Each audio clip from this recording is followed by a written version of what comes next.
Assalamualaikum. Bu, kula nyuwun pangapunten. Saged kula sowan? Waalaikumsalam. Nggih.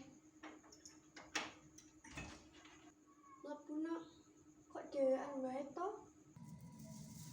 Nggih, Bu, kula rawuh piyambakan nggadhahi maksud saking pihak sekolah.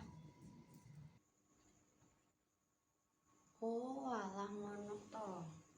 Nunggu dhisik. Arep ngomong apa to? Nggih, Bu, kula saking SMK Negeri 7 Semarang. Sekolah badhe ngenakake kegiatan Gathering Pramuka Minggu Ngajeng tanggal 10 dumugi 12 Mei. Kula nyuwun pangapunten saha izin ngagem lapangan desa kangge kegiatan puniku. Oh, camping. Kegiatan rutin to kuwi?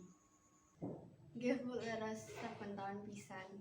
Kangge ngelatih tanggung jawab, kemandirian, lan kekompakan siswa.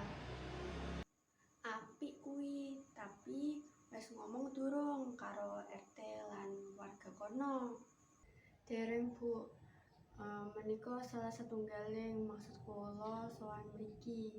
Nyuwun arahan panjenengan supados kegiatan punika saged lumampah kanthi tertib lan aman. Ya wis aku ngijini, tapi aja lali koordinasine karo RT-ne, karo Karang Tarunane, karo Hansipe. Terus jadwale digawe sing jelas ben ora ganggu wong-wong.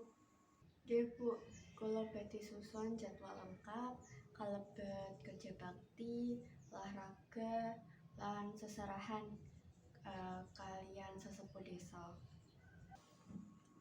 Apik tenan nih. Aku ki seneng yen bocah-bocah sekolah ki padha aktif. Muga-muga acaranya lancar ya.